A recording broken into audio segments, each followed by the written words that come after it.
Anna, welcome to the podcast. Thank you, Rod. Um, Again, as I do with everybody, we're just chatting off air and just talking about a few different things. And we've got a couple of questions to go through, but I like to say to everybody, let's just riff on stuff. If we go down a rabbit hole with something, we just go that particular path. But first and foremost, maybe I know you, so just for people that have listened to the podcast already, this is my best friend's wife, Anna Walsh. So tell us a little bit about yourself, your background, and what you've been doing with your life for the last 20 years. So I'm a physiotherapist. I've been a physio for 26 years now. Wow. Yeah, it's a while, isn't it? It makes me feel a bit old. I've always worked in private practice, never done any hospital work apart from at uni. And I often say to people, if there's one thing I did learn at uni, it was that I never wanted to work in a hospital. So out of uni, it was straight into private practice for me. And I've stayed in private practice, ever since for the last 26 years. So I grew up in Melbourne, studied in Melbourne, started working in Melbourne, and then 20 years ago moved to Adelaide from Melbourne, and have been embracing the South Australian lifestyle ever since. Well, I've known you, obviously, that entire time that you've been together with Mick, so I know a fair bit about your background. But initially, you're more based in a Pilates type rehab practice. Is that Yeah, correct? so yes, that is correct. Still do a lot of Pilates teaching now. But yes, in Melbourne, before Pilates was a real sort of fad exercise style, I suppose. As physios, we offered more a clinical Pilates style of teaching people about correct movement patterns. We would use it as part of people's treatment journeys, as part of their um, recovery from injury, and then rehab from injury, and then just ongoing sort of correcting their movement patterns. And yeah, I mean, the clinical side of the Pilates has been really, really effective for me as a treating physio over the years, and I actually still use it a lot today with people, I find, especially teaching it one-on-one or in a very small group where you can be really specific with feedback for people and correcting their movement patterns. It can be hugely effective.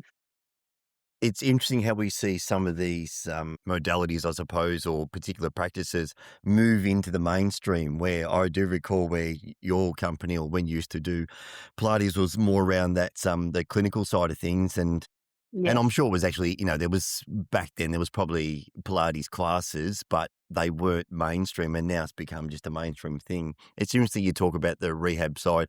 I was chatting to Tim during the week, a friend who I think you've met before, a friend of Anthony's, and he was saying that he's had a back injury and a few other injuries, and he's since been going to Pilates, and he said he virtually can't move now unless he does his Pilates class once a week.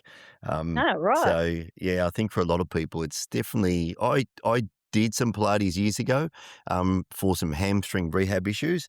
And I have to say, when you get those specialist people that know more the clinical side of things, it's really beneficial. It was bed-based Pilates. I think a lot of people are doing floor-based Pilates as well now, or some sort of form of it. But Yeah. I mean, you can get so huge variation on, with mat work using different props and things, but also, the spring-loaded beds can offer a fantastic option to help to actually assist correct patterning of movements and relearning how to move in a correct and a safe manner. I think a lot of the mainstream options out there at the moment, I mean, there's just a plethora of them, certainly here in Adelaide. Um, I don't know whether they should probably rename it as just an exercise class using a Pilates reformer. I don't know whether they really specifically hone in on the correct foundations of what Pilates was initially, but, anyway, the popularity's there, so yes, people are loving it, and people are, at least they're yeah, yeah. moving, and, I think when you learn it, really specifically and correctly, it can be, um, yeah, massively helpful. Yeah, and that always comes down for me, having the right practitioner there as well. I mean, I've done a few yoga Yes. classes over the years, and I must admit the first few yoga classes that I didn't like it at all. And then when I found, a particular class that more probably suited my body style, and I just felt more comfortable with the practitioner as well, I then really enjoyed it. I was thinking about the other day, I've got just a few aches and pains going on at the moment. I want to find something else to do during the week, and I think I should probably find either Pilates or yoga to go back to. But I'm very fussy about if I don't gel with the instructor, I'm terrible. Yeah. I just can't get into it. I just move away straight away.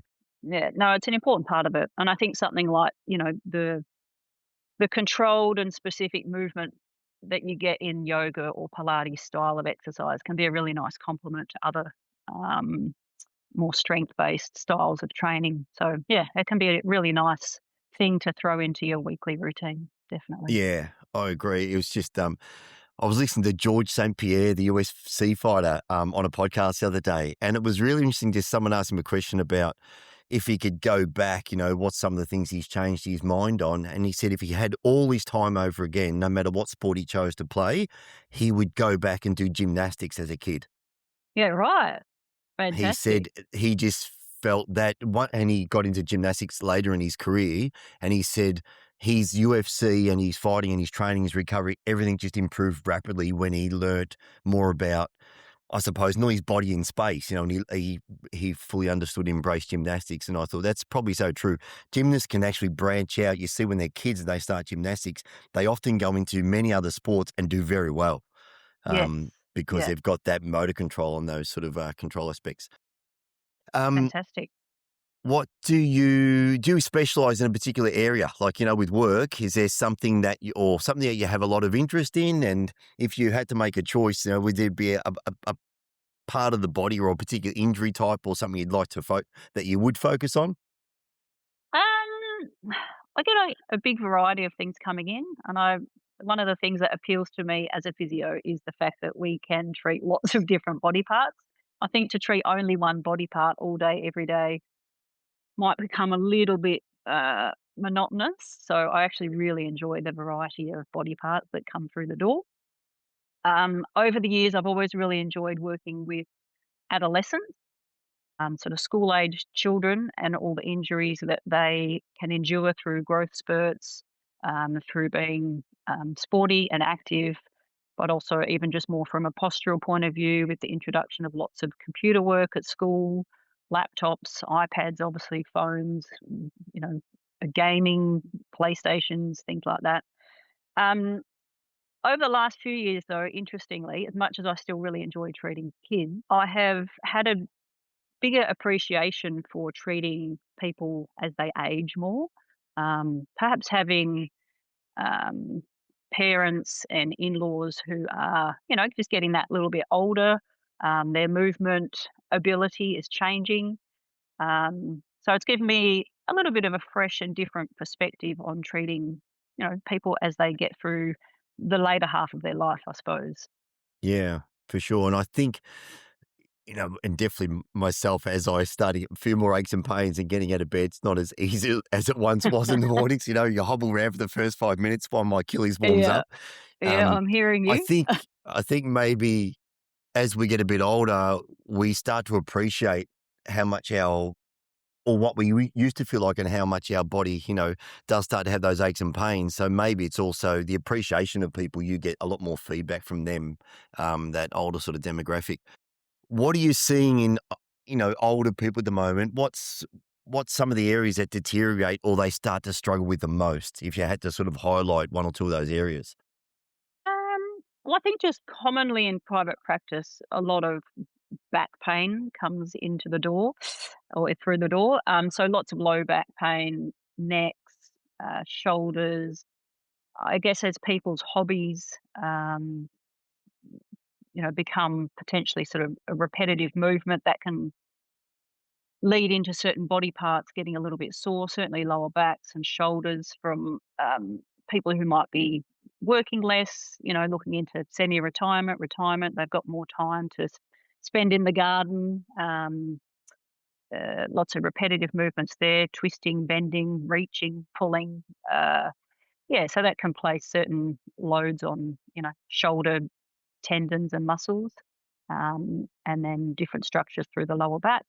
I think definitely in both active and inactive people, the tendons through aging definitely alter in their capacity and their resilience. Um, so we do see a lot of tendon issues in people sort of, 45 years old plus, and just the length of time that the tendon can take to respond to rehab program, and just being put under the right amount of load, not overdoing it with the tendons, but managing them, quite carefully through their recovery journey. And any specific areas, like when you say tendons, I mean, the question I asked before about body parts, I would have thought, and I definitely noticed with myself, like hips just become a massive issue as we get older. I mean, I think the amount of sitting Yeah. that we're doing now, right? Everyone seems to be Yep. so stiff in their hips. You see every Yep. person, if you just observe people around today, just sitting down and getting up out of a chair, and Yeah. watching people get out of their car as well. We're Yes. just Yeah. and it'd be really interesting study to look at, was this occurring 50 years ago, when we just didn't actually sit these long periods of time at a desk? I know I'm the culprit, I get stuck in the chair all day, and by the Yeah. end of the day, some days, my hips and my neck are just killing me. Um, Absolutely. Yeah, yeah. well, you think about your posture, obviously sitting in a chair, some chairs are perhaps a little bit better than others for posture of the spine and the neck, but, um, definitely the shortness of the hip flexors at the front of the hip in that sitting position. If you catch yourself being stuck there, time flies and you don't realize how long you've been sitting there in that sort of shortened hip flexor position. So I think regular breaks from sitting can certainly, help to open up the front of those hips and stretch them out. Um, and I think, I worked with a physio for a long time in Melbourne, and he would refer to a concept of the gluteal amnesia, so the buttock muscles at the back of the hips, which can sort of basically just forget how to work because people don't tend to put them under any specific load or demand. When you're sitting on your bum all day, the glutes really don't have to do anything, and then when you're trying to use them, they don't remember really how to work properly. So I think you can get a real imbalance there of quite tight and short through the front of the hips, and then relative weakness or sleepiness of the glutes at the back of the hip. Yeah, that would be what I would sort of term that flat butt syndrome that, a lot of people get Absolutely. as they get Yeah, a bit older, yeah. right? I did Absolutely. write an article on this a while ago. It was pretty well received, talking about men. It seems to be women that focus on their butts these days and all the stuff over social media with wanting a big butt. But I think Yeah. men should be following more of this social media to a certain degree over a certain age.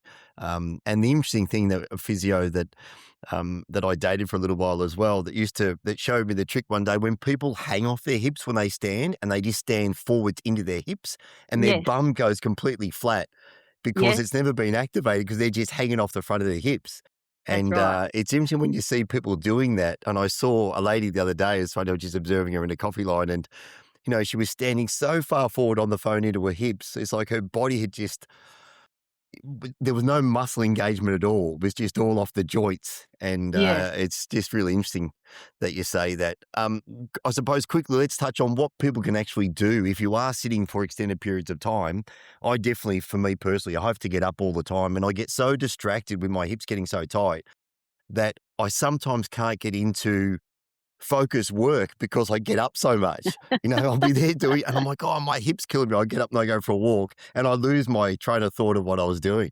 But what are you recommending to people that are sitting for long periods of time? Well, obviously, there's, a huge increase in the amount of sit-to-stand desks that are available and used in workplaces, which is fantastic. So to share a little bit of the day between sitting and standing. Not to necessarily stand all day either. I think that can come with its own, issues, but to have the option of, altering your desk height so that you can either sit or stand can be very, very helpful. Um, with a lot of people now doing work from home, I guess you've got a few more options with, uh, your position when you're working. So even just to do a little bit of kneeling or half kneeling, so where one knee's down on a cushion on the floor and your other foot is in front of you in sort of a 90-degree bent position, can be a really nice way just to open out that the hip joint of your rear leg. And then obviously you can swap to the other side after a while, but that sort of half kneeling position can be quite a good option for people as well. I love that position. If I'm Yeah, home, which I am now yeah, recording this, and I can do it in my office at work because I have an office of my own, but I do that all the time. I just pull my great. chair out and I just go down on one knee and then swap knees just to give my that sitting position a break and to stretch my hips. It's a Yeah, really nice position to get into. absolutely. But the cushion under the knee does help because I think Yeah, for sometimes, sure. pressure on the front of that kneecap when you're kneeling on it is not overly comfortable for a lot of people. But yeah, throwing a cushion underneath is a big help. And what about in terms of just some basic things people can actually do, I suppose, at home as well to strengthen their glutes? Oh, gee. Well, lots of different options. You can do just, I think you've spoken before about just a simple practicing the movement of literally standing up from a chair or from the edge of your bed. So starting off sitting and then going literally just from sitting to standing, just in a nice, slow, controlled fashion with your weight equally spread between left and right sides, and then straightening all the way up when you're coming up into standing to stand really tall at the top, maybe a little bit of a squeeze of the bottom cheeks or the glutes at the very top of the movement. And then as you go back down to sitting, to do it in a nice, slow, smooth, controlled fashion. Even just that movement alone is a really simple way um, to get those glutes firing. Another one would be just lying on your back, even on your own bed at home, have your knees bent and your feet on the bed, and then just squeezing your bum cheeks and then raising your hips slightly off the bed, and then slowly controlling back down, relaxing the bum cheeks, and then off you go again. And then you Yeah, can that's vary the standard. height of that as your glutes get a bit stronger. You can push up a little bit higher into the hips, providing you're not sort of arching your back and jamming up your lower back at all, but to keep your tummy tight, tailbone tucked under, and really try and sort of squeeze through your buttocks as you're lifting up. Yeah, that classic glute bridge is a simple exercise that so many people can actually do and should do. Yeah, so I try simple. and do it Yeah, before I run. It's just a good wake up sort of glute thing to do because if I do go out and run these days, it's early in the mornings just to quickly yeah. stretch my hip flexors after sleeping because you get that nice stretch at the top as well, and you Yes, get that glute absolutely. activation before I actually go out and run. Where I've been obviously asleep all night, my glutes haven't done anything. Then I try and get out of Yeah, bed and go straight at the front door. yeah. So No, yeah. some of that pre-activation stuff can be definitely really, really helpful pre-exercise or pre-running. And you mentioned before about tendons and the rehab of tendons. The Yes, one thing, and you've suffered with a bit of an Achilles issue in the last sort of I one have. or 1 or 2 years as well, probably as well. And I'm back into the Achilles. Frustratingly so, I Yeah, know. I'm a physio and I'm yeah. struggling to fix my own tendon, sadly. I'm back into the Achilles cycle at the moment after an aggressive hill session after a bit of an extended break with my knee tendinopathy. Yes, And interestingly enough, I went to see my physio the other day. Funny for the American listeners, we just refer to physios or physical therapists in Australia as physios. They specifically call them physical therapists over there. yes, yes, Um, and Fred said to me, and it's twice now that he's highlighted, he said, "You're not actually loading the tendon enough." He said, "You're actually being a little bit too gentle with it." And he wanted me to do in my single leg raises with a dumbbell or kettlebell to keep increasing the weight until I only reach 8 reps. And when I reach eight, increase the weight again. He said, "I'm happy for you to start 100%. at 6." So I'm Yep, now just upping the weight.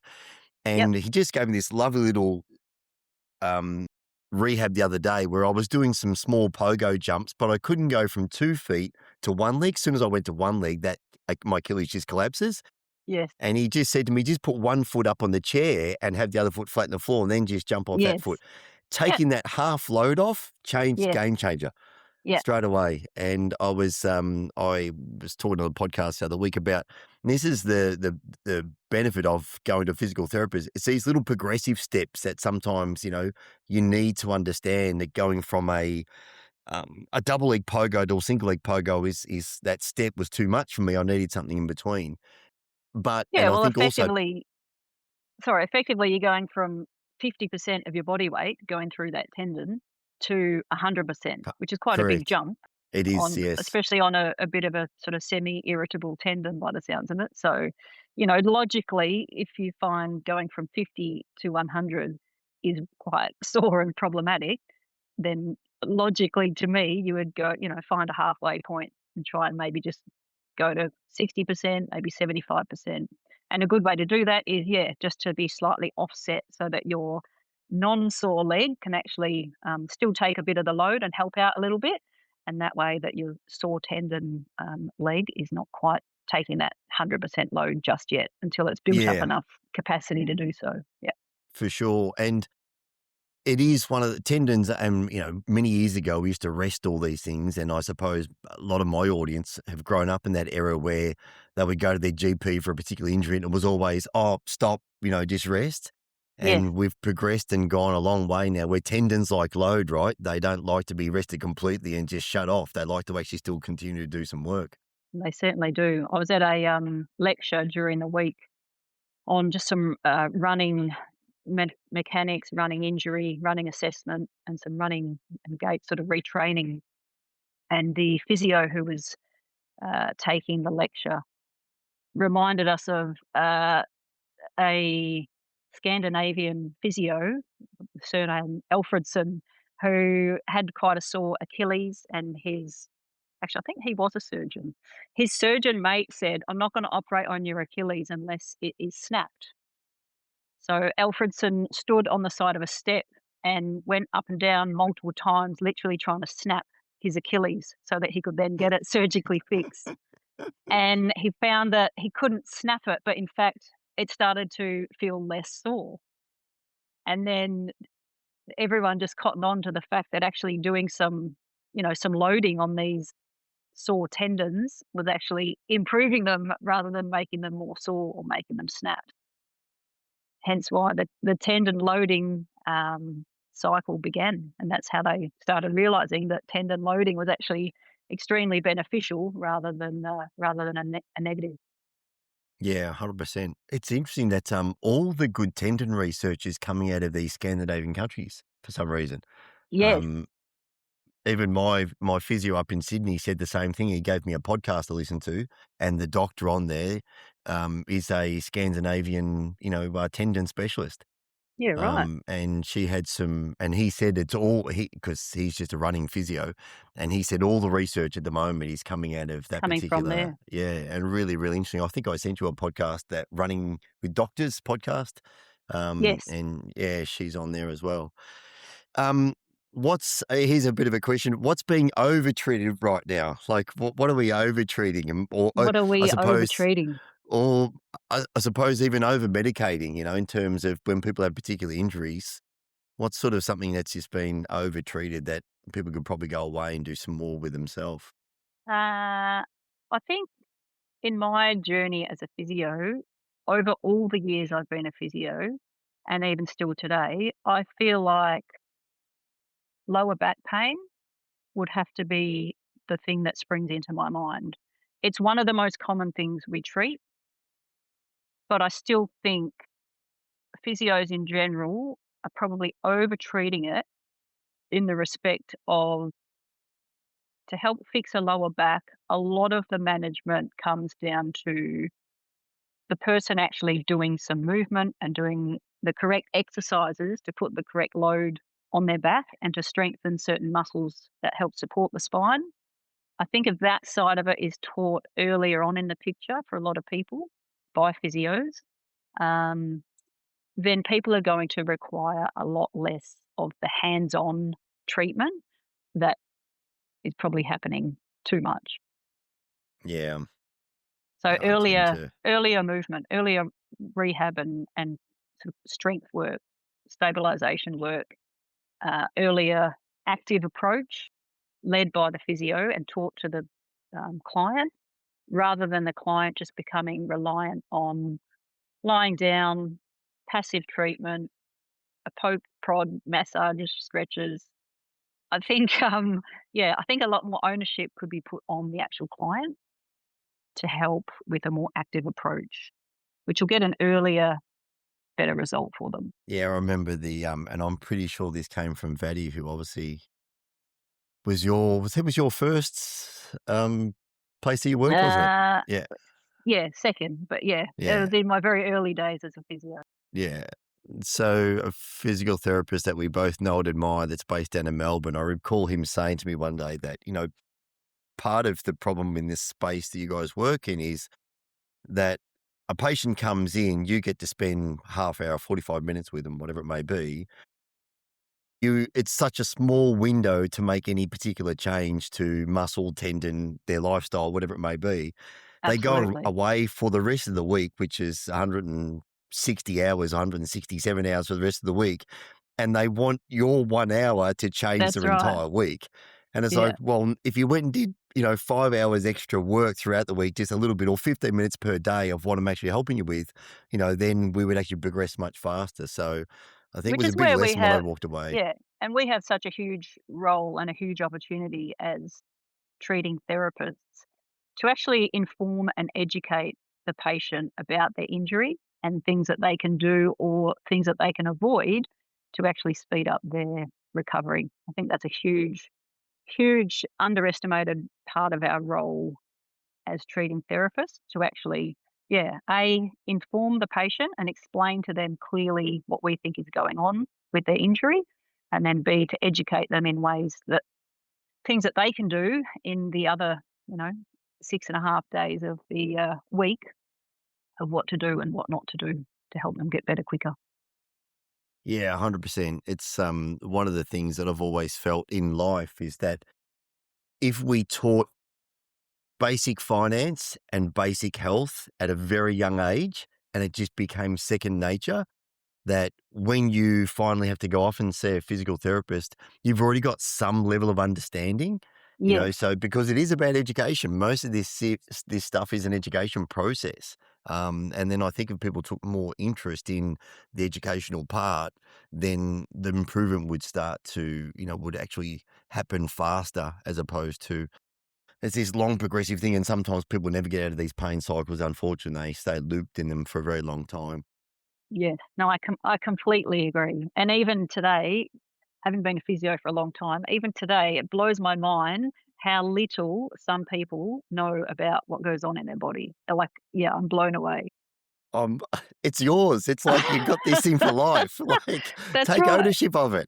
That's right. It's yours. No one's going to come up to you tomorrow. You can't go to the convenience store and trade it in. You can't go to eBay and find a new one. It's yours forever.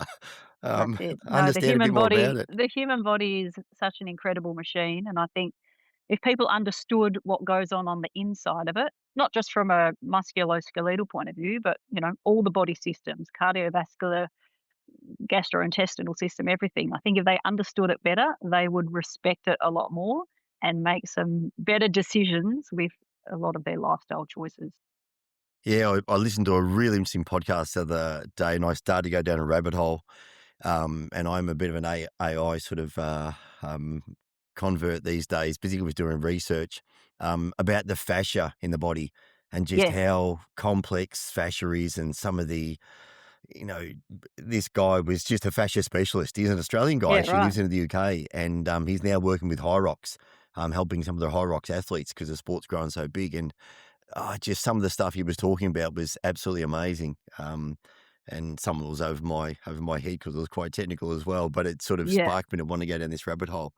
Um, I won't keep you super long. I have to go to work, and you've probably got kids to do some stuff with running I around. do. That's okay. But the last question I had on my little list here was anyone that's thinking about having surgery.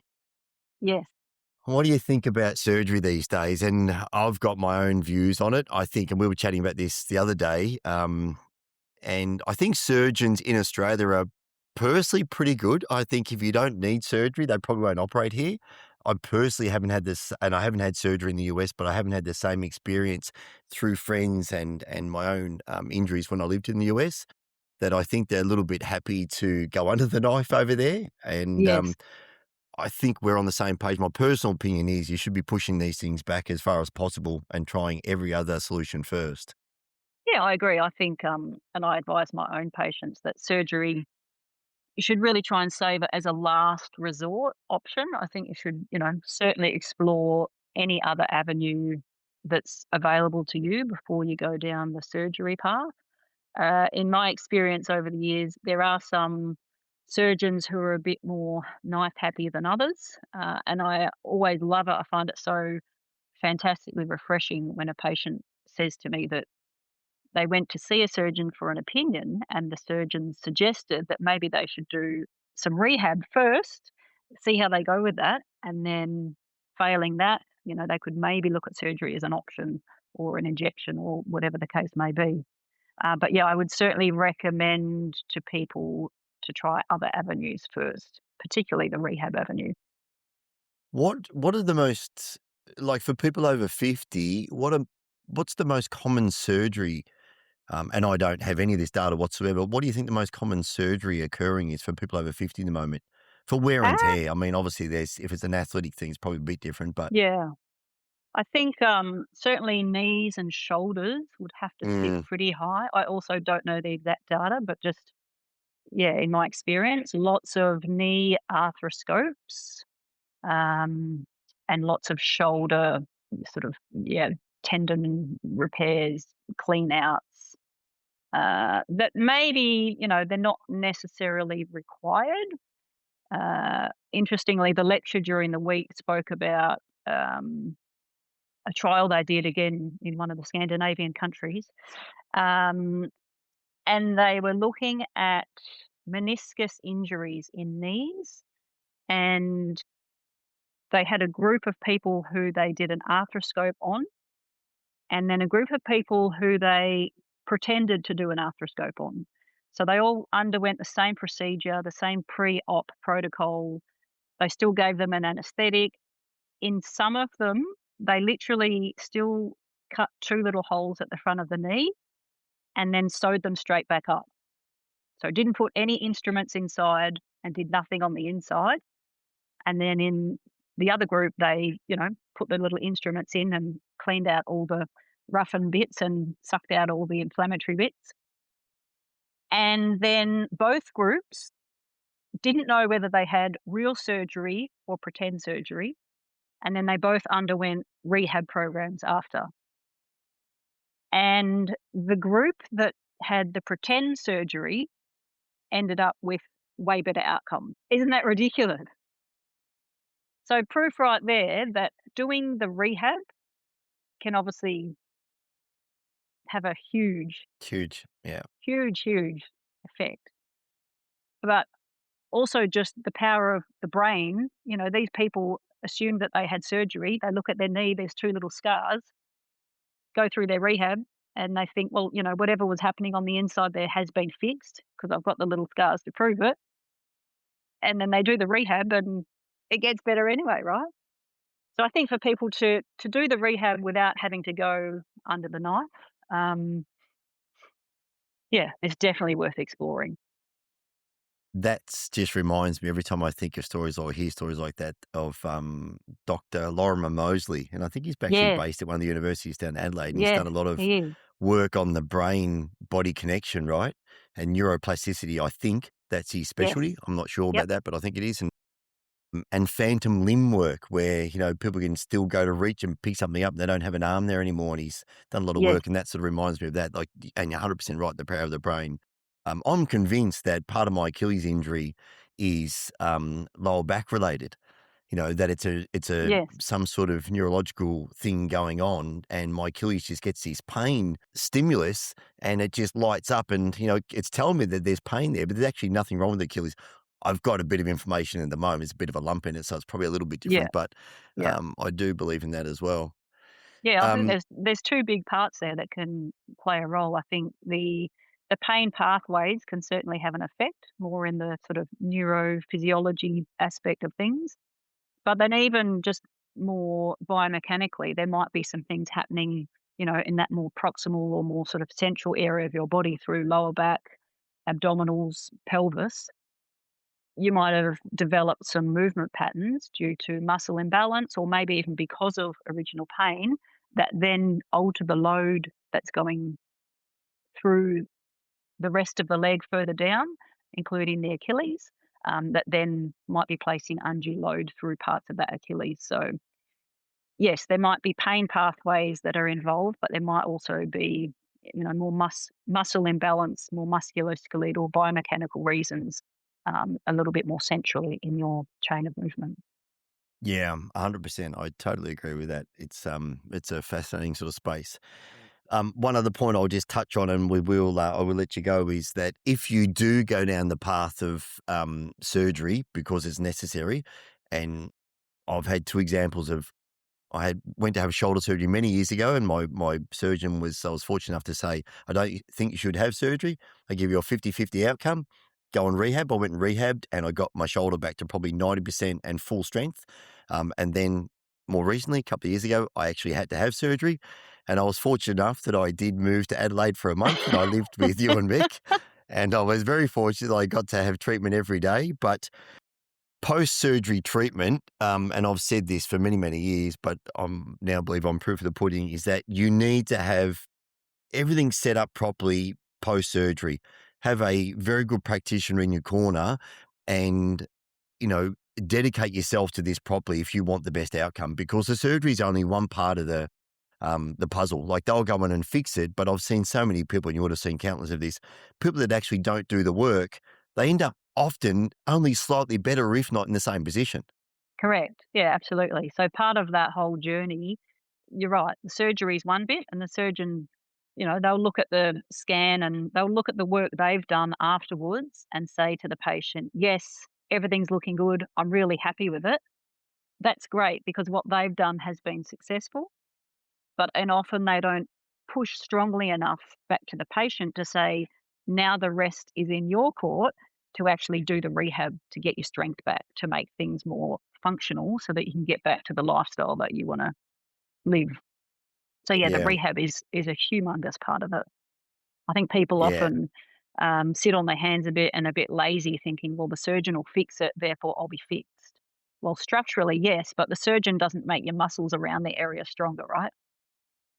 And even one of the things that I did pre-surgery, I continued to, even though I had quite bad shoulder damage, I knew it was going to get fixed. Yeah. So I had tears in there.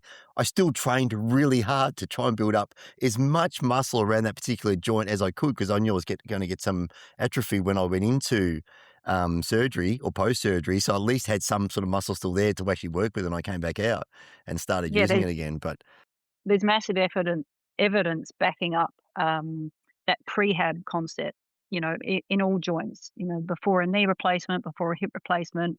There's exercise sort of prehab programs you can do, whether it's under the care of a physio or having someone run you through that to get the muscles around the area as strong as possible, which will lead to the best outcome post-surgery, 100%. yeah. Well, we might leave it there, but I think we can talk about lots of these. I think this is going to be a regular thing now that I've got you on for the first one. I need to lock you in.